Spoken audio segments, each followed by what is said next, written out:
there were recipes in cookbooks that called for adding eggshells or even fish skin to keep grounds from getting into each sip. Coffee tasted like such utter ass that you had to add fish skin to it to make it taste better.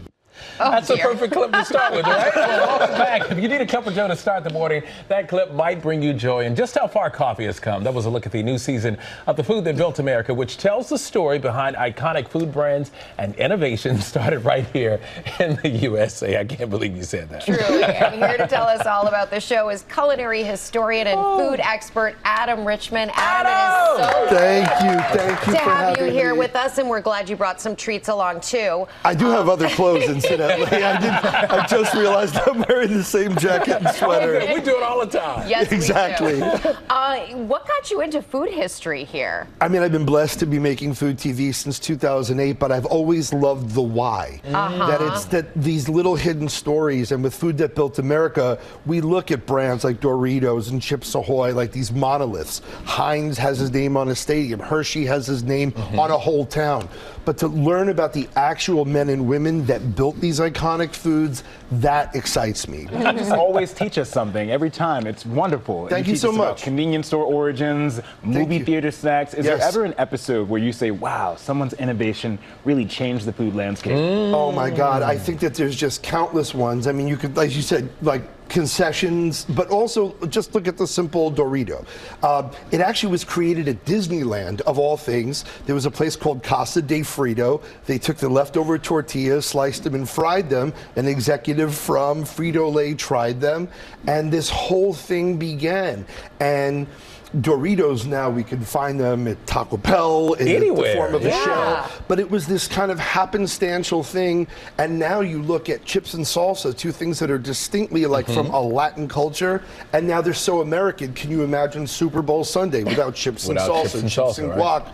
But it's tortilla chips and salsa. And now you hear people saying these Spanish words all over the United States. I could live on chips and salsa. I'm just saying. Your chocolate chip cookie, you were just telling us an amazing story about 100%. the chocolate chip cookie. So the shortest version is this. Ruth Wakefield worked at the Toll House Inn.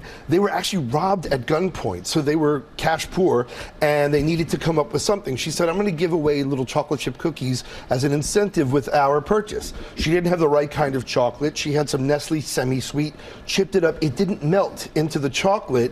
She had these little bits and it blew up, and Nestle said, we're huge in Europe, why is this one corner of New England going crazy with Nestle chocolate? And people loved the Toll House. Nabisco said, okay, we got problems. Oreo was the #1 cookie, but now people want to make Toll House at home. So they pivoted and they made the first ever at-home chocolate chip cookie and just knocked them out the box. Who knew that being robbed at gunpoint would bring crazy. I'm going to look at chocolate chip cookies in a whole But also there's like those great little facts, like Tostitos, for example. They came out with the rise of chips and dips. Doritos actually were released with no flavor. And then 68, in conjunction with the Mexico City Olympics, they brought out a taco flavor. 72, because of a restaurateur named Ignacio Garcia, who was nicknamed Nacho. They came out with the one in 72, but I'm going to give you a really cool fact. So you guys are cool enough to have the Tostitos logo right there. If you look at the two T's in the middle of the word, they're actually two people dunking a chip. If you look at the logo, that's exactly what it is. And see it?